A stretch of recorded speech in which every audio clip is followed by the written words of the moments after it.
दोष बताइए। ठीक है, या आ जाएगा लोकतंत्र अयोग्यता का शासन है या मूर्खों का शासन है। लोकतंत्र अयोग्यता का शासन है।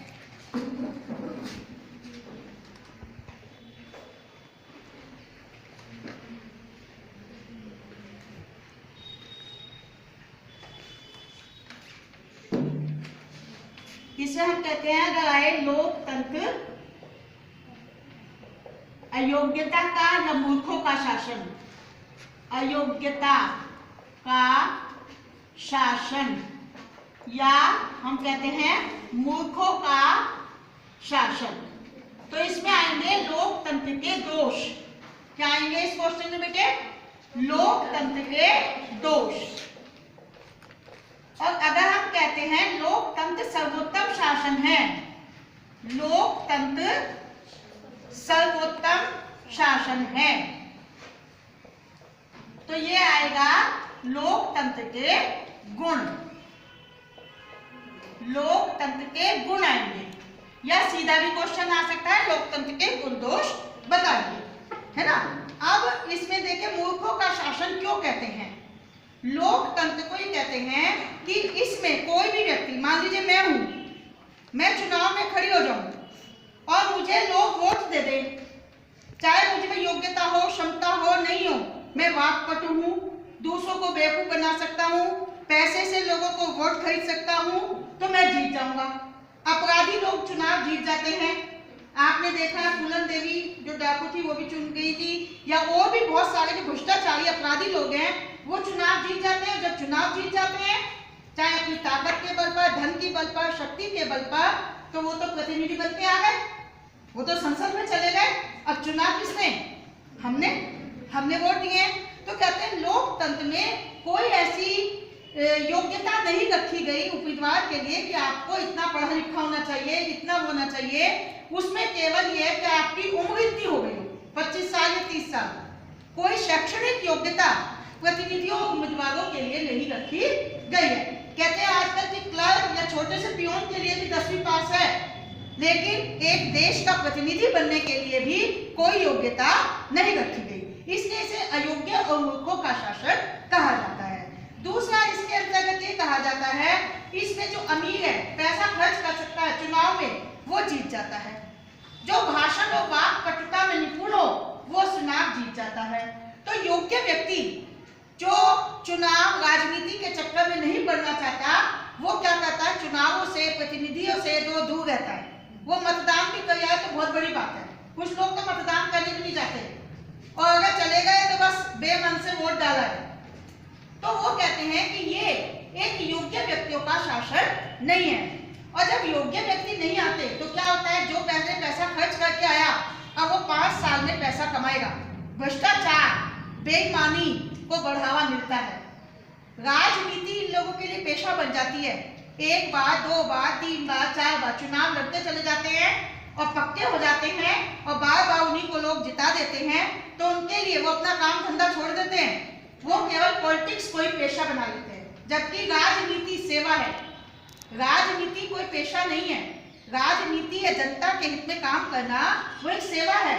लेकिन आज लोगों ने लोकतंत्र के नाम पर इसे एक पेशा बना लिया है। लोकतंत्र को अगस्तु जैसे विद्वान ने भीड़ तंत्र कहा था। भीड़ का शासन, भीड़ अकल नहीं होती, वो क्या करते हैं, गतानुगति को लोग है, जो जहां चल रहा सब उसके पीछे चल देते हैं। अपने विवेक बुद्धि का प्रयोग लोग नहीं करते। इसी तरीके से क्या होता है, लोकतंत्र के अंतर्गत अगर हम देखें तो जनता का पूरा उत्थान नहीं हो पाता। समानता, कहते हैं लोकतंत्र में समानता है। कहाँ समानता है? केवल किताबों में। गरीब व्यक्ति के लिए या जो छोटी जाति का है, भारत के अंतर्गत हम देख लें, उस पर आज भी कितने अत्याचार होते हैं। संविधान को बने हुए लागू हुए 70-72 साल हो गए लगभग। तो ऐसे में भी कहाँ समानता व्यवहार में देखने में मिलती है? क्या अमीर गरीब एक स्तर पे आ गए हैं? क्या सबको जीवन जीने योग्य आवश्यकताएं मिल गई हैं? आर्थिक समानता, सामाजिक समानता केवल संविधान में वर्णित है, व्यवहार में वो देखने को नहीं मिलती। लोकतंत्र को उत्तरदायी शासन कहा, इसकी विशेषताओं में जनता के प्रति उत्तरदायी, लेकिन देखने में आता है एक बार चुनाव जीतने के बाद कोई किसी का उत्तरदायी नहीं है। जनता से जो वो लोग जीत कर आते हैं वो 5 साल अपनी शक्ल में जनता को नहीं दिखाते, वो प्रतिनिधि जनता के बीच में जाते ही नहीं है। केवल जब चुनाव होता है तब हाथ जोड़कर आ जाते हैं और जीत जाने के बाद उनका जनता से कोई संपर्क नहीं रहता। तो इससे ज्यादा अनुत्तरदायी सरकार कौन सी होगी। जनता को कोई राजनीतिक शिक्षा नहीं मिलती, मतदाता उदासीन रहता है, मर्जी आई डाल दिया, मर्जी आई नहीं डाला।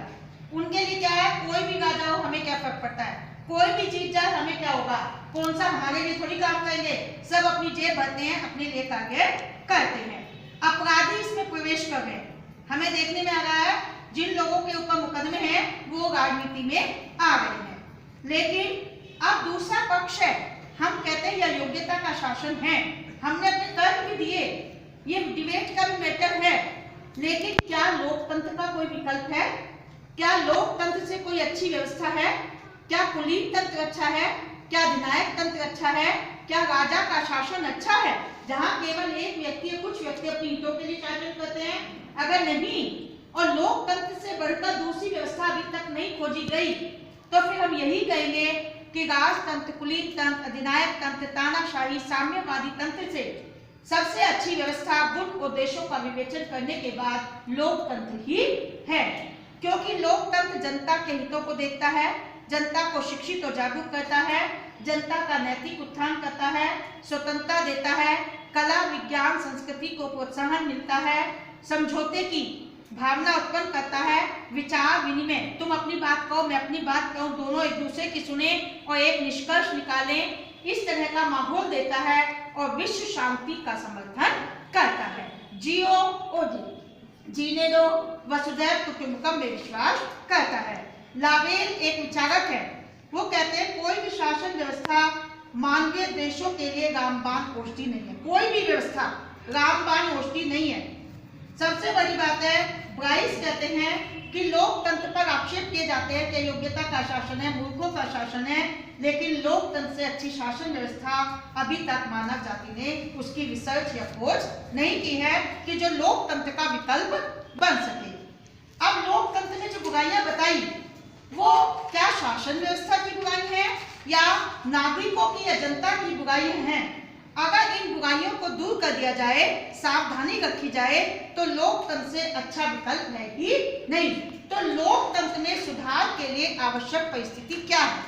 लोकतंत्र अच्छा हो जाएगा अगर लोगों की सोच अच्छी हो, नैतिकता, मोरल वैल्यूज हो, मतदाता में भी, प्रतिनिधि में भी, शासक में भी अगर मोरल वैल्यूज हो, उनका पालन पोषण अच्छाई की तरफ हो, उन्हें अच्छाई और बुराई का महत्व बताया जाए और वो अच्छाई की ओर पालन करने वाले होंगे तो वो जो है लोकतंत्र अच्छा होगा।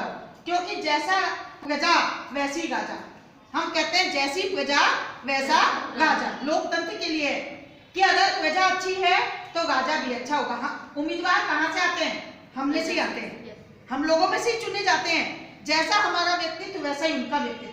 हम केवल कहने के लिए कहते हैं ये है ये, जिस दिन हमें मौका मिलेगा हम सब वही काम करेंगे जो आज हमारे सांसद या प्रतिनिधि करते हैं। और हर व्यक्ति बुरा नहीं होता, ये भी एक बात है। छोटी सी एक मछली पूरे तालाब को गंदा कर देती है। दूसरा है शिक्षित और जागरूक जनता।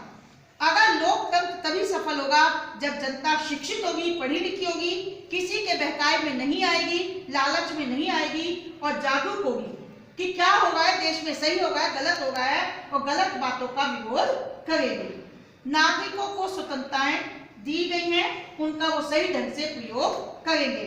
संविधान लिखित हो, समानता पर आधारित सामाजिक व्यवस्था होती है लेकिन व्यवहार में हो, केवल संविधान में नहीं व्यवहार में।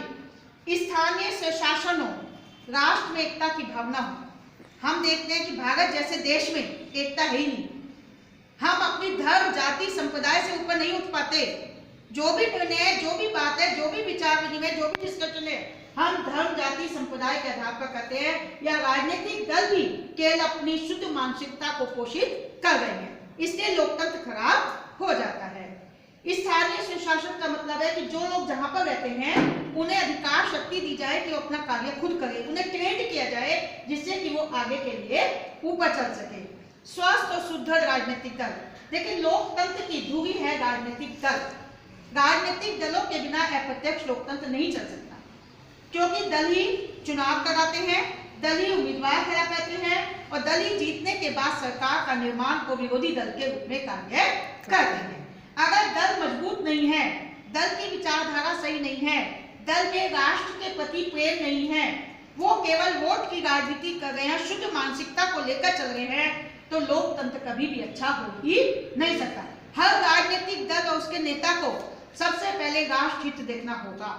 अपने मतभेद बुलाकर सत्ता तो आएगी जाएगी, चुनाव जीतेंगे हारेंगे, लेकिन राष्ट्र हित सर्वोपरि होना चाहिए।